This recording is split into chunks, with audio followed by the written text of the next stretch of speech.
Retos educativos. Los retos educativos son los desafíos y obstáculos que enfrentan el sistema educativo en diferentes aspectos como la calidad de la enseñanza, la equidad, la inclusión, la tecnología, entre otros.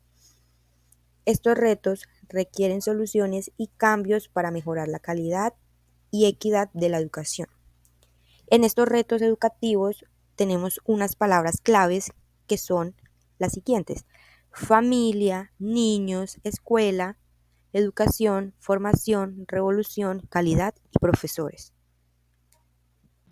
Pregunta problema. ¿Cómo hacer que el aprendizaje de las infancias no se vea afectado por su contexto? Antecedentes. La propuesta viene a causa de nuestros alrededores. Nuestro grupo de investigación se interesó en las infancias de las localidades, como es el JEGA, sede San Carlos, barrio Pinilla. Este contexto se compone de una población de escasos recursos. Los hogares, en su mayoría, cuentan con poca atención en las actividades escolares de los niños, básicamente una educación donde solo es brindada por los colegios, pues en casa no se les ayuda en absoluto. En eso es un gran problema, ya que es una suma importancia la participación de los dos agentes educativos para una crianza y educación saludable en los infantes. Además de observar factores socioeconómicos, los recursos económicos, la localidad donde vienen, que afectan en su vida escolar de manera significativa al punto de ser la causa de los problemas principales de aprendizaje. Por eso nos centramos en poder resolver la interrogante cómo hacer que el aprendizaje de las infancias no se vea afectado por su contexto. Sabemos de la importancia de la atención y educación durante los primeros años de vida, considerando el trabajo con padres y cuidadores como una de las estrategias más efectivas, pero como ya hemos mencionado, los hogares es una parte complicada. Definición del problema. El problema es la falta de la participación del agente educativo de la familia, ya que cuenta con una gran importancia dentro del desarrollo del aprendizaje del niño. Además, que factores socioeconómicos en situaciones negativas influyen en el aprendizaje. También, el niño tiene la necesidad del seguimiento sobre su aprendizaje. Otros factores que pueden influir en el nacimiento con bajo peso o en forma prematura, o una lesión o enfermedad durante la niñez, pero no siempre son obvias, ya que existen algunos signos que podrían importar que su hijo necesita ayuda. Tenga en cuenta que los niños desarrollan y aprenden de diferentes ritmos. Introducción. La población a la que va dirigida son los niños del JEGA sede San Carlos, barrio Pinilla, una localidad de escasos recursos en donde los niños no tienen muchas veces las 3 comidas diarias. Incluso a veces llegan a no tener los útiles y herramientas necesarias para sus estudios. Por eso se han visto algunas ayudas por parte del gobierno, pero esto tiende a no ser suficiente, volviéndose una situación social llena de repercusiones en el aprendizaje de los niños, ya que los afecta en sus procesos académicos. Por esta razón, queremos dar una alternativa que logre ayudar a los niños en esta situación.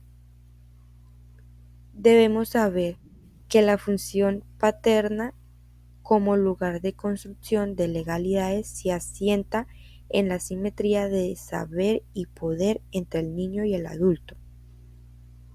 La responsabilidad de esta simetría impone al adulto en relación con la transmisión de una ley de cultura. Por lo tanto, debería hacerle entender a las familias ese importante lugar que tienen en la formación de las infancias, su contexto social y familiar, en el que tiene más peso a lo que se refiere una construcción de pensamiento y personalidad. Nos preocupamos por el aprendizaje de los infantes, ya que observamos que los niños pierden su interés en el colegio, además de no estar aprendiendo de una manera adecuada, y como futuras licenciadas, es importante entender y tratar de ayudar a los padres de familia a crear estrategias necesarias para trabajar en las aulas, que se pueda tener una colaboración entre padres y niños. Es importante la participación de los padres de familia para el proceso educativo, ya que en tanto los maestros como padres de familia comparten la responsabilidad de enseñar a los alumnos y que trabajen en junto a alcanzar sus objetivos educativos. Debemos tener en cuenta que como sociedad somos agentes educativos, padres, docentes y personas de la sociedad. Debemos ser un ejemplo. Numerosos estudiantes han valorado el impacto de la crisis de la autoridad de los niños y adolescentes, pues sus procesos educativos, su disciplina e contribuyen a muchas causas que abarcan a la falta de la autoridad del docente. Las nuevas corrientes pedagógicas, la falta de la presencia de los progenitores, la influencia de medios de comunicación, entre otros. Los intercambios entre las instituciones académicas, el área internacional y la creación de redes de científicos han contribuido, entre otras cosas, a que la producción y la socialización del conocimiento dejen de ser un patrimonio de ciertos reductores universitarios para ampliarse y alcanzar sus organizaciones en la sociedad civil. El problema es que muchas familias y niños tienen muy pocas alternativas de organizar sus vidas y no pueden simplemente evitar situaciones que realmente hay que hacer cosas que no son positivas para uno mismo o están obstaculizando el propio desarrollo del aprendizaje de los niños, niñas, trabajadores resisten la explotación e influyen en las condiciones de trabajo hacia la participación de la creación de cooperativas autogestionadas. Poder plasmar lo que queremos lograr con nuestro estudio. Dentro de los objetivos generales encontramos construir de forma positiva y asertiva soluciones, obtener una respuesta clara en base a una metodología para ayudar a sus procesos de aprendizaje, identificar los desafíos que enfrentan docentes y estudiantes y obtener nuevos métodos de enseñanza. Todo esto es importante, ya que podremos haber hecho un gran avance al tener en cuenta varios puntos que son clave en este problema, como lo son el hecho de identificar algunos desafíos, el haber construido algunas soluciones y los nuevos métodos de enseñanza que se pueden crear a través de esta investigación. Ya dentro de los objetivos específicos encontramos brindar información a padres de familia a relación a sus hijos, crear estrategias frente al aprendizaje significativo en los niños, orientar a padres de familia interviniendo con pautas de crianza y también fomentarlos a una unión más creativa, hacer que conozcan un poco sobre el proceso histórico sobre la educación, ayudarlos a ser más intelectuales para que adquieran conocimientos, tener un entorno adecuado para la educación y valorar todas las situaciones que se presenten para así dar solución. Este es un trabajo que inicialmente se hace desde un aula de clase, pero con la información brindada a los padres, las intervenciones dadas, las diferentes estrategias que nosotros como docentes podemos crear, será luego un trabajo en donde los agentes educativos serán conscientes de su importancia al formar y al estar siempre cerca de un niño. Se esforzarán en su labor y lo más probable es que el contexto del niño llegue a mejorar un poco y algunas cosas que se salen de nuestras manos, como son las actividades que se presentan en las calles, no será realmente un problema tan grave para que el niño se pueda desconcentrar o presente algunas actividades que sean un poco fuera de lo normal. Hipótesis. Los niños, al no entender suficiente apoyo por los padres, tienden a tener desventajas frente a otros niños, que sí son ayudados en casa, además de que su entorno fuera del colegio puede ser una de las causas de su aprendizaje, ya sea bueno o malo. Por otro lado, apoyan la individualidad y independencia de los hijos quienes les gusta compartir o gustar a estar con sus amigos y disfrutar las relaciones sociales. Los niños son personas muy abiertas y alegres que reconocen y respetan decisiones, como las normas y reglas de sus padres, en las que muchas veces participan para dar su opinión, tomando en este caso decisiones en conjunto. En el marco teórico tenemos a Piaget y a Vygotsky. Dado que nuestra propuesta se basa en el contexto del niño y cómo lo podremos ayudar en sus procesos de aprendizaje, tomamos como referentes a estos dos grandes autores, quienes tocan puntos muy importantes que nos son de ayuda en esta investigación, tanto la interacción con el medio, la interacción social, procesos de aprendizaje y acciones que ellos realizan según sus edades. A continuación, veremos a fondo cómo eran sus teorías y trabajos que más destacaron, de Piaget y Vygotsky.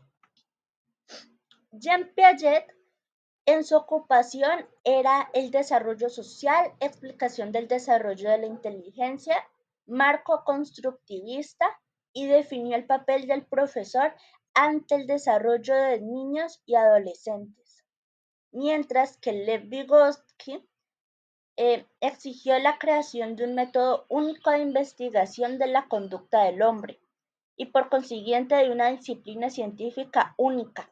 Él aborrecía los dualismos estériles, por lo que buscó decididamente las unificaciones creativas que no anulaban, sino que potenciaban las dos partes constituyentes. Ambos autores tenían teorías, y mientras Piaget encontró una estrecha relación entre las ramas biológica y epistemología del conocimiento e intentó unirlas en un marco teórico común que denominó epistemología genética para estudiar el desarrollo del conocimiento, Vygotsky tenía la teoría histórico-cultural, la cual le llevó a considerar la educación, pues desde un punto de vista sociocultural, las creaciones colectivas, arte, ciencia e instituciones realizadas en el medio social y construidas a lo largo de la historia son recreadas y reconstruidas luego por los individuos en el proceso educativo. Por eso, la educación es tan importante. Permite a los individuos en muy pocos años apropiarse de un modo activo de los avances, las conquistas y los logros realizados por la humanidad en el curso de su historia. Vygotsky tenía una hipótesis. Pensaba que el desarrollo no es lineal ni sumativo o acumulativo. Trató de reunir en una síntesis dialéctica superior los aspectos internos, madurativos, innatos, y los externos, culturales, sociales, históricos, adquiridos. Llamó internalización a la reconstrucción interna de una operación externa. Ambos autores tenían una manera muy diferente de ver el desarrollo y aprendizaje de los niños.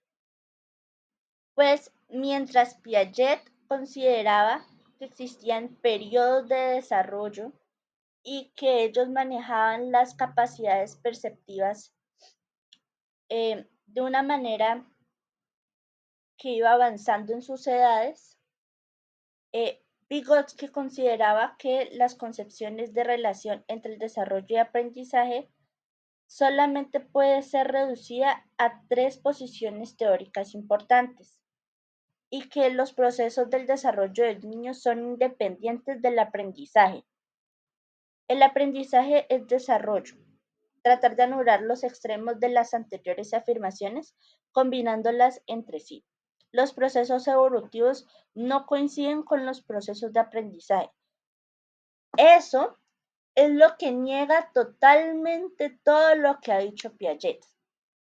Piaget específicamente decía: existen periodos de desarrollo, periodo sensoriomotor, que va desde el nacimiento hasta los 2 años, periodo preoperatorio de 2 a 5 o 6 años, operaciones concretas de 5 o 6 años hasta la adolescencia, el periodo de operaciones formales que va desde la adolescencia 11-12 años. Y las capacidades perceptivas del niño inician con visual, auditiva, olfato, gusto y tacto. Tenían percepciones intermodal y durante los 2 primeros años adquieren la noción piagetina de objeto permanente, o sea que ellos notan si un objeto cambia de lugar, empiezan a moverlo y también para ellos evoluciona la imitación. Dentro de los aportes que ellos dejaron fue Piaget, el reconocimiento del carácter activo del sujeto en la elaboración de su propio conocimiento, o sea, eso es el constructivismo. Y Piaget también hizo varios libros con este tema del constructivismo. Mientras que Vygotsky dejó la relación entre aprendizaje y desarrollo. Vygotsky decía que los primeros años de vida constituyen el periodo más saturado y rico en contenido, más denso y lleno de valor del desarrollo en general.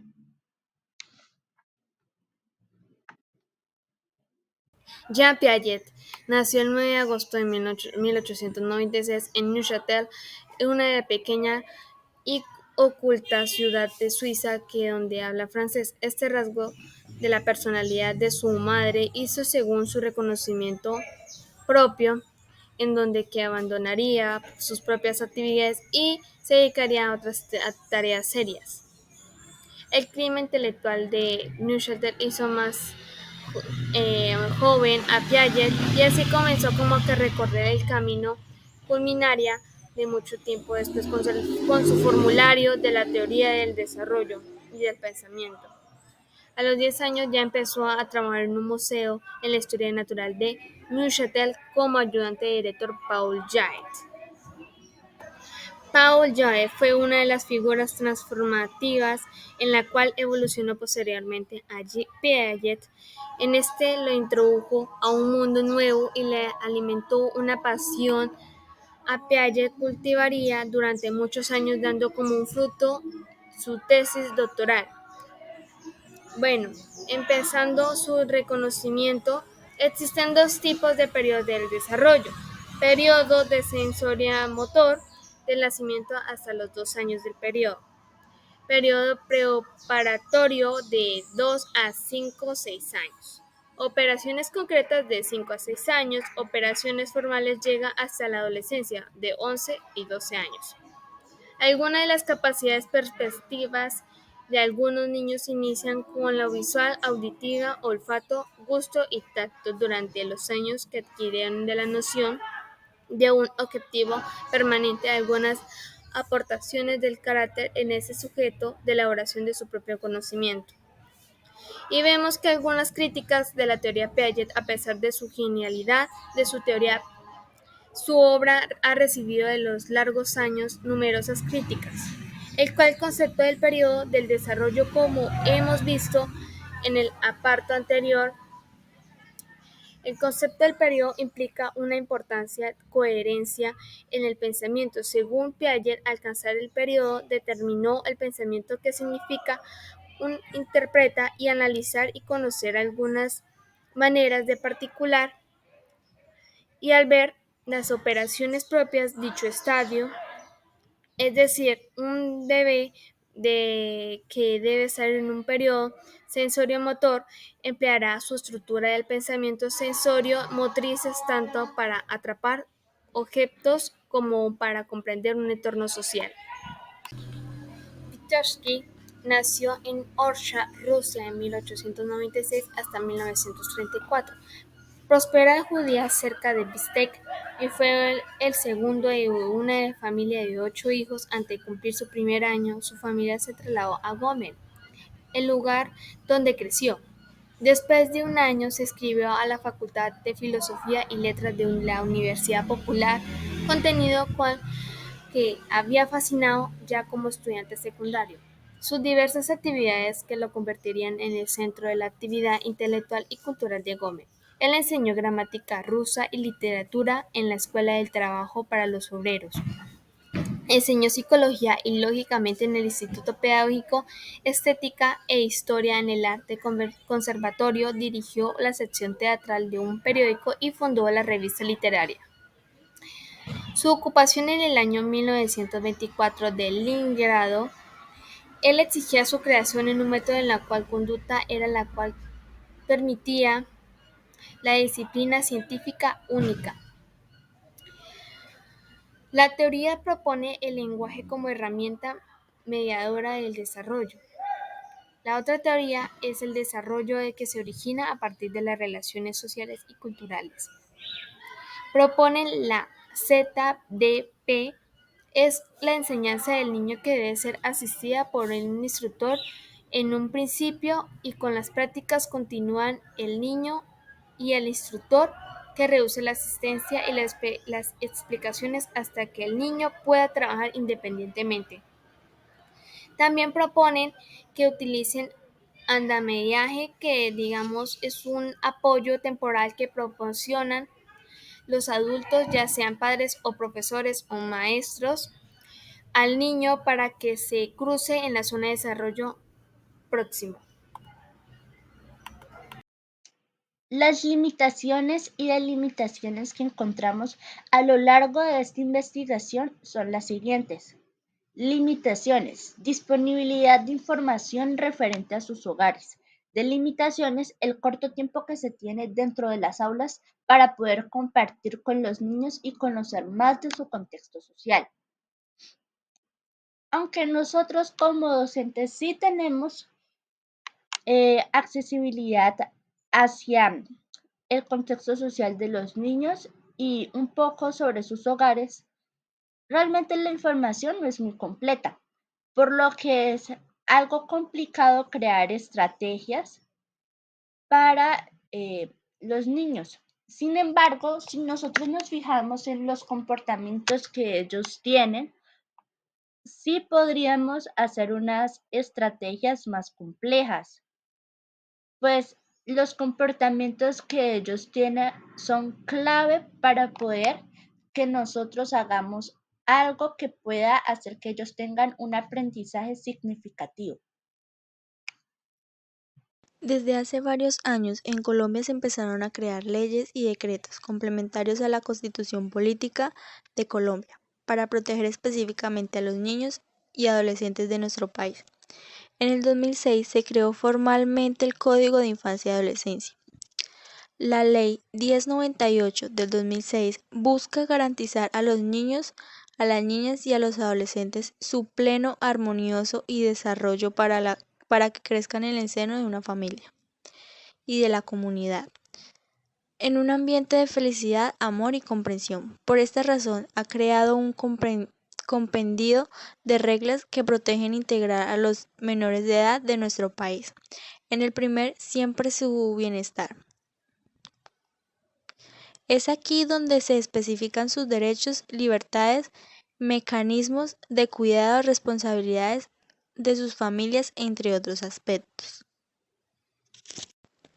Protección integral. Se entiende protección integral de los niños, niñas y adolescentes el reconocimiento como sujetos, derechos a la garantía y cumplimiento de los mismos, la prevención de su amenaza o vulnerabilidad y seguridad de su establecimiento inmediato en el desarrollo de principios del interés superior. Esta protección integral se lleva a cabo a través de un conjunto de políticas, planes, programas y acciones que se ejecutan a nivel nacional, departamental, distrital y municipal. Derechos y libertades. Todos los derechos y libertades están reunidos entre los artículos 17 y 37 de este código. Específicamente, las diferentes situaciones engloban la protección de niños y jóvenes en Colombia. Entre los derechos menores destacan el derecho a la vida, a su protección física, en casos de abandono, secuestro, explotación económica por parte de sus cuidadores, situaciones de calle, entre otras. Derecho a tener una familia, derecho a la salud, entre otros. Garantía de derechos y prevención. Adicionalmente, Para que estos derechos se cumplan, se crearon las obligaciones específicas que tienen las familias, la sociedad y el Estado, las instalaciones educativas y las entidades prestadoras de salud, para poder que creen un ambiente seguro entre todas ellas para sus beneficios propios. Los derechos de los niños y las niñas. A través de la Constitución Política y la Ley 12 de 1991, Colombia habilitó 4 principios de Convención Internacional de los Derechos de los Niños en 1989, que implican el reconocimiento de los niños y niñas como sujetos de derechos, la garantía, respeto, protección y realización de sus derechos, la prevención y la atención oportuna de toda situación de riesgo para su cumplimiento, bajo su enfoque proactivo y no reactivo.